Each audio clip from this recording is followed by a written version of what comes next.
it was a different world then. The rules in terms of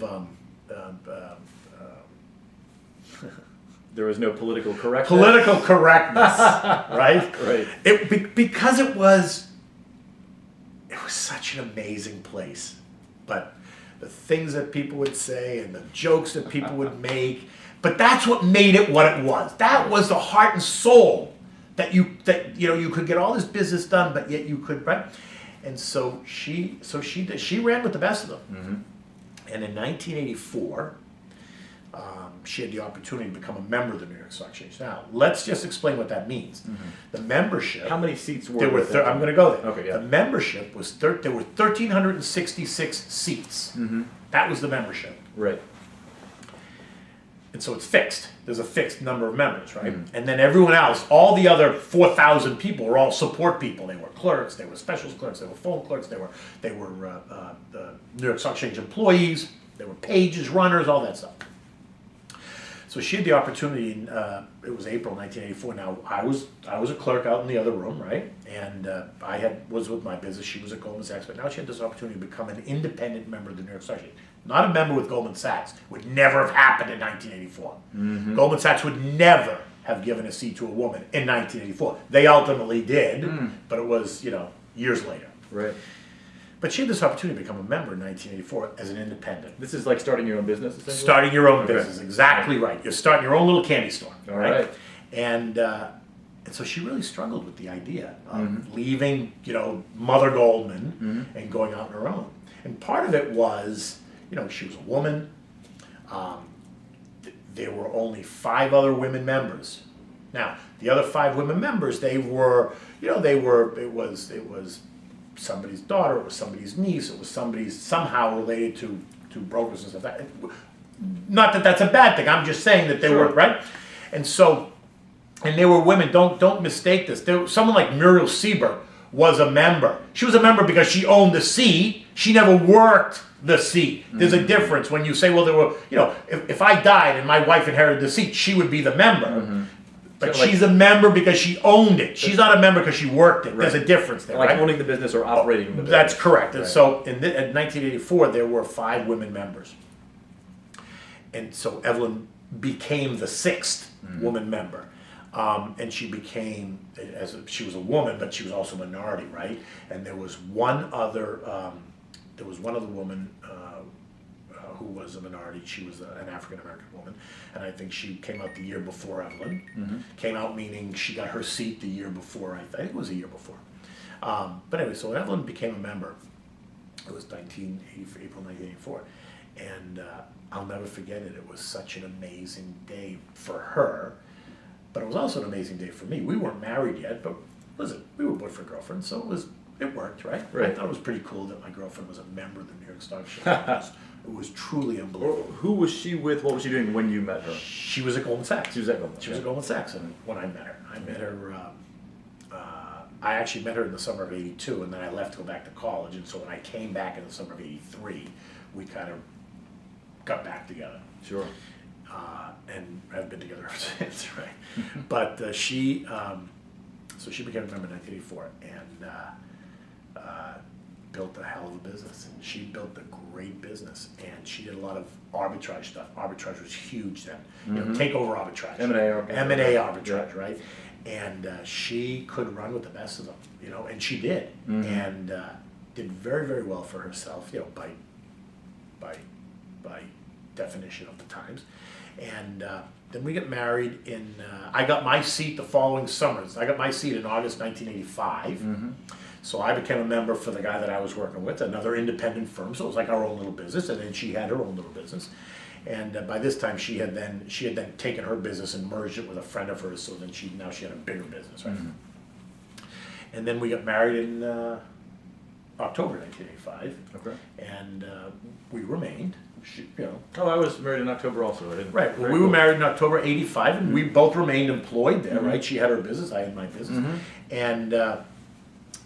And then she got pregnant in the summer of 1986, and she stayed right until she was 7 months pregnant, running around the floor executing, 7 months pregnant. It's an interesting mental image. It was, yeah. But I've said, but this is what I mean. It was so unbelievable, right? right? Right. And then she left in January 1987. Our daughter was born in March of 1987.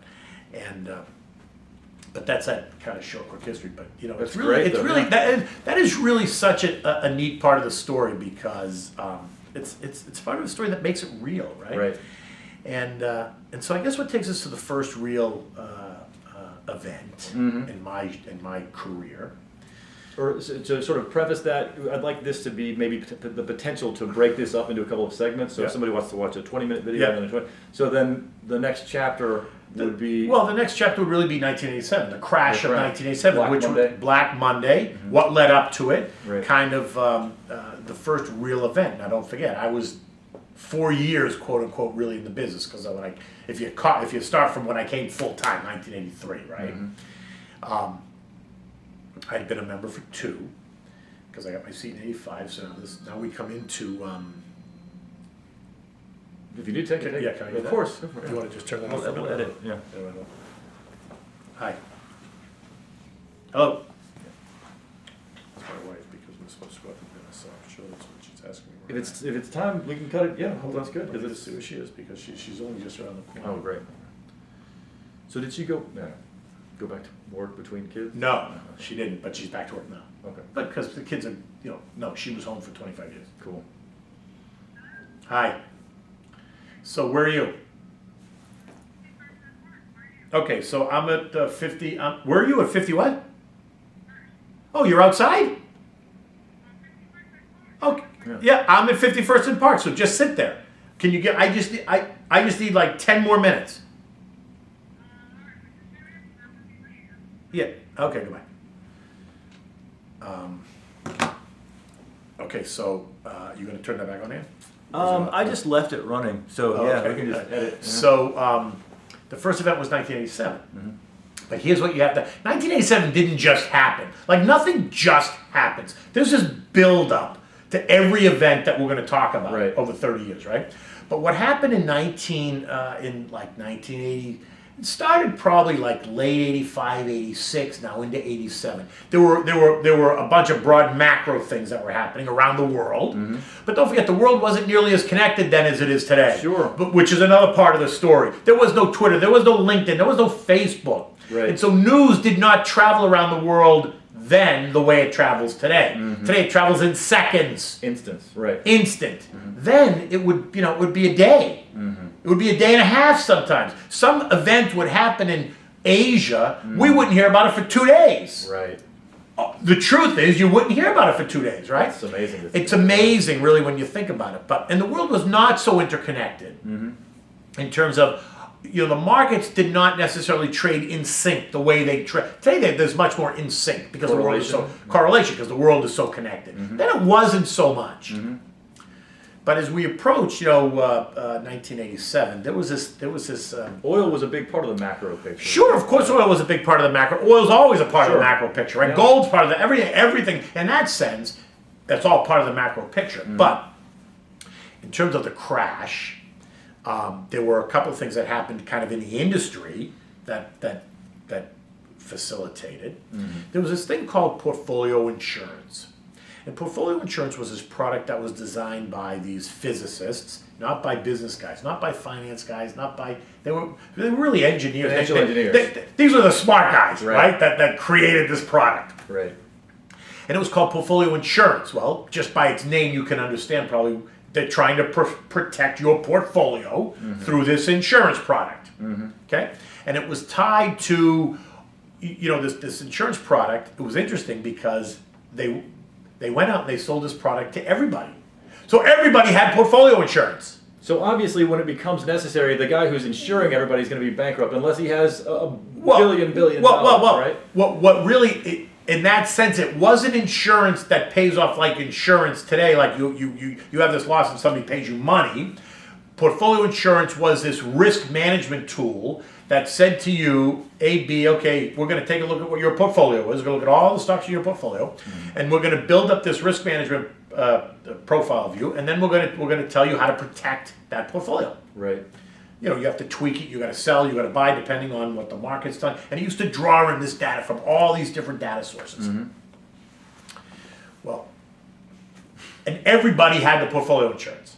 all the big funds. Popular product. It was a very popular product because it was going to guarantee everybody Foolproof. against loss. Right. You're protected. Don't worry about it. You got a portfolio insurance. No problem. Right. So as we moved through 1987, you know, the economy had been doing, the economy was just humming along.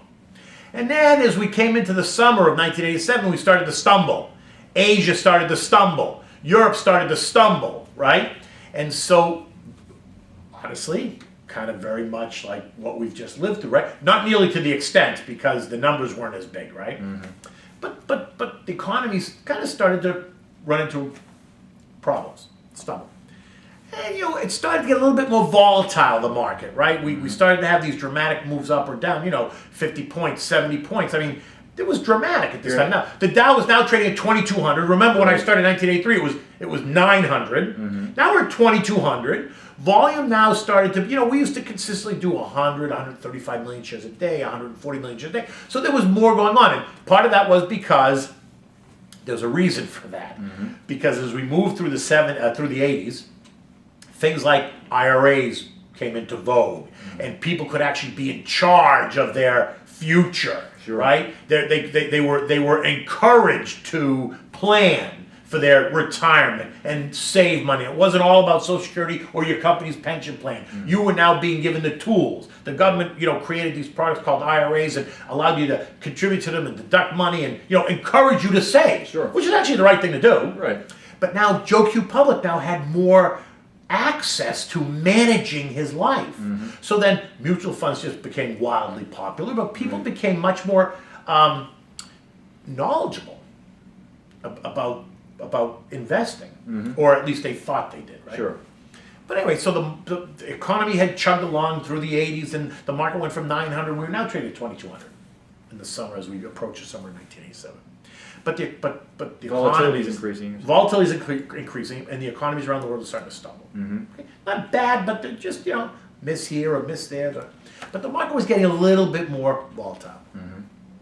So as we came into really August of that year, August 1987, the market kind of came under some pressure, and there were some significant down days that you started to feel uneasy. Mm-hmm. I remember it was like an uneasy feeling, but I couldn't define it. The mood on the floor plays well, the mood on the how floor, things trade, absolutely. Right? I mean, but the mood on the floor, the mood amongst customers, the mood when you picked up the phone and you spoke to somebody, you could hear it in their voice, right?